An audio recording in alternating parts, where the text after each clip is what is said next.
Welcome to Team Guides, where we take a look at a team's strengths and weaknesses and look for their path to Dodgeball. With 11 games now in the rotation, there are now over 831,000 possible game orders, and we simulated all of them. Let's get to the teams.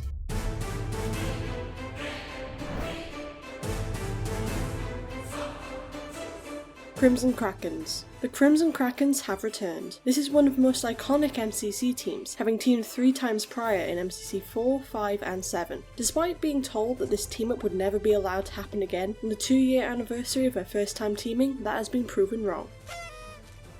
This group has shown time and time again that they have the capability to win, with their MCC 7 performance being the closest a third place team has ever been to making Dodgeball in a canon event, just 138 coins. This time around, however, they're looking to rectify that mistake and take home the coin. If the Krakens want to win, then they should definitely be aiming to play movement games late. They're a top 2 team in every movement game, with the sole exception of Hole in the Wall, and they are especially dominant in parkour tag, where every player does above their personal average. Krinios got the best score ever in parkour tag back in MCC 13, which is a major factor as to why he's the 4th best player in averages, with Dave also getting 1st place in MCC 14. Sparklez is also a very strong hunter, on average tagging all 3 runners in under 40 seconds. When Dave and Kara teamed in MCC 20, they both did extremely well, getting 2nd and 14th respectively, and 2nd as a team. Getting parkour tag played for this team is absolutely vital. If parkour tag is skipped, then the Kraken's chances at getting 1st drop to 0%, only getting into Dodgeball a 20th of the time instead of over a 3rd, and their most common placement becomes 7th. Every member can do really well, and so this is definitely a team to watch during parkour tag. Something interesting about this team is how the composition affects Sparklez and Krinios' placements. Sparklez does best on teams that have 3 or more players close to the same skill as each other, which is a big factor in why the Crimson Krakens has always been such a great team for him, as well as his more recent teams of the MCC 20 Green Geckos, MCC 18 Cyan Centipedes, or the MCC 15 Yellow Yaks. Krinios is slightly different, usually excelling when he's not the best placing player on the team, and so doesn't have to lead. Nearly every time that Krinios has placed top 10, another teammate has placed top 5. The Crimson Krakens fulfills both of these criteria, which should hopefully allow for the captain and Krinios to match their potential and help this team secure a win. Looking at the distributions, we see that the Crimson Krakens are in Dodgeball in over a 3rd of game orders, with their most likely placement being 1st. Their strength at movement games is extremely beneficial here, as they make up half of all possible games, so if this team can get movement games played late, they're very likely to be in contention for Dodgeball.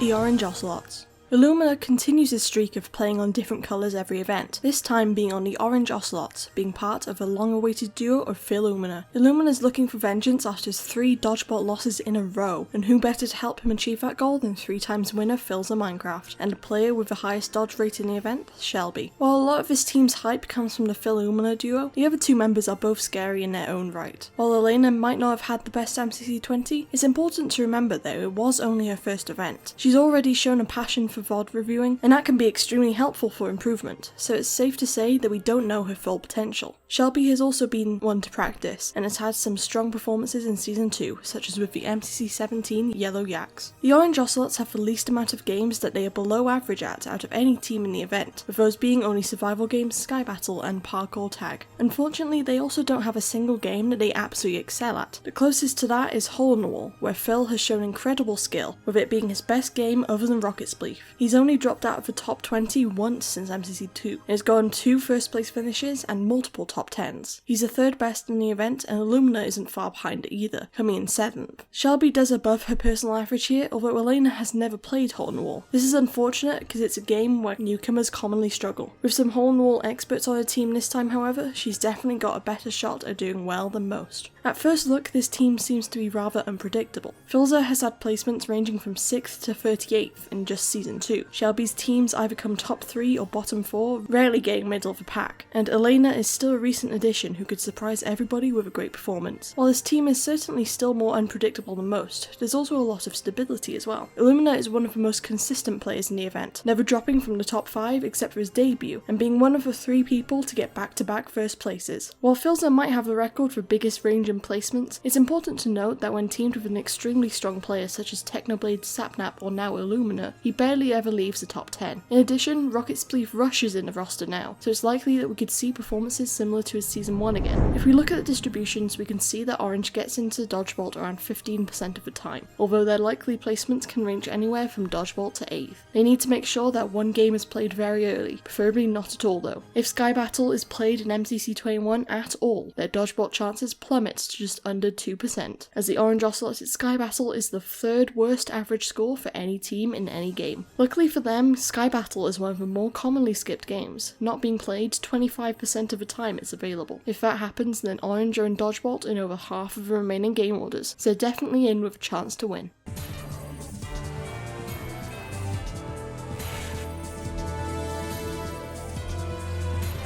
Yellow Yaks. Another take on the classic Fruit and Honorary Hermits team, this time puts Fruit with SmallishBeans, Fwhip and Rendog, who we're seeing once again without his trusty teammate False. For both Joel and Ren, Fruit's already teamed with them before, Joel in MCCs 12 and 16, and Ren in MCCs 9, 11 and 14. On the other hand, Fruit and Fwhip have never teamed together before, although we think that this duo will fit together just as well as the rest of the team, seeing how well Fruit has fit with similar people in the past. This team will be looking to win while still having a good time, plus seeing if a Fruit and Joel 100% Dodgeball rate can continue. Interestingly, the statistical best way for them to accomplish this is to have survival games played late, or even as a final game. According to the stats, this team has a higher SG average than games you'd otherwise expect, such as Build Mart or Sands of Time, which come in as their 2nd and 3rd best games respectively. This is quite obviously due to Fruit's extreme skill at it. We've actually picked Fruit as the best SG player in our best players video, having the 2nd highest average coins this event, just 9 coins behind Sapnap. However, the other players on his team aren't half bad either, as Joel and Fwhip score right below average and Ren scores well above. In addition, Fruit has led non-PvP teams with both Joel and Ren on them to victory in the past, with the famous MCC 9 Blue Bats for Ren and the MCC 16 Purple Pandas for Joel. So if this team is able to get SG played late again, which is likely seeing as it's been a finale game 4 out of 6 times in Season 2 where it's been available, there's a good chance that Fruit can do it again, leading this team to a win. Another key to how well Yellow can do will be Joel's performance. His Season 2 performances have ranged over 1,000 coins and 23 placements, meaning that if he doesn't do well, is likely to have a substantial impact. Looking at his last 2 MCCs, he's gotten some of his worst scores ever, placing outside of where you'd expect him to at the low 20s. However, these have been more for fun teams, where he'd been teaming with friends and not really playing with a goal to win, which is evidenced through both of them placing in 9th.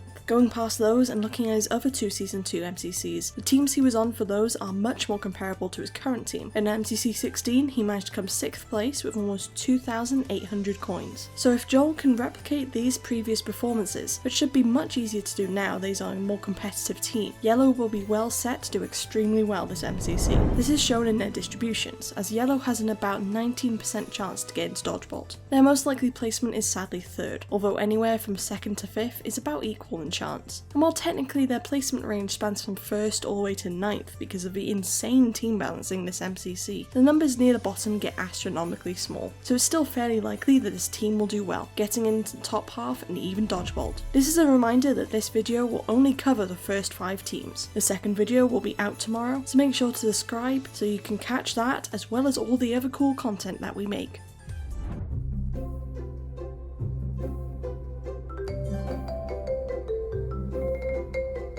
Llamas. One of the most popular teams this MCC, the Llamas this time around bring back Grian after his absence last MCC, along with 2 classic duos and 1 new extremely well awaited duo. The first 2 are of course Pete and Grian and Solidarity and Grian, with the new duo being the highly requested team up of Grian and one of the newest players to MCC, GoodTimesWithScar. His team is very reminiscent of the Gingerbread Men, which did decently well in 5th. There's no doubt that this team will work amazingly well together, with the vibes making this one of the favourite teams to watch. When you sort Lime's game averages and categorize them by game type, you see something quite interesting happen. Both of their best and worst 4 games are comprised entirely of team and movement games, with all 3 PvP games stuck straight in the middle. No category is generally good or bad for them, it all comes down to the individual games. Their top 4 games end up being Sands of Time, Hole in the Wall, Build Mart and Rocket Spleef Rush in that order, with the bottom 4 being Grid Runners, Parkour Tag to get to the other side, and Ace Race, again in that order. In terms of PvP games, Sky Battle is the real standout one, with Scar and Grian performing wildly above their average. In survival games, they all score pretty much around their average, and in Battle Box, their scores cancel each other out, so to speak.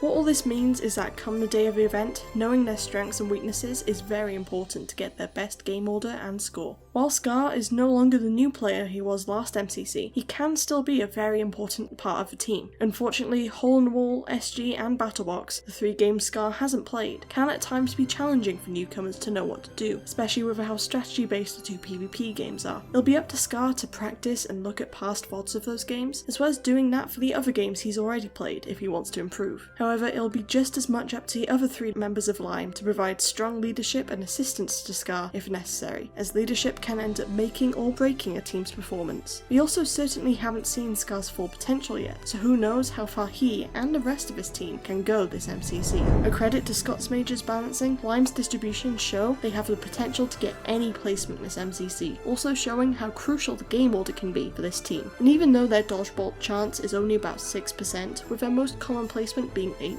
this team is definitely still in runnings, and still has a chance to take the crown.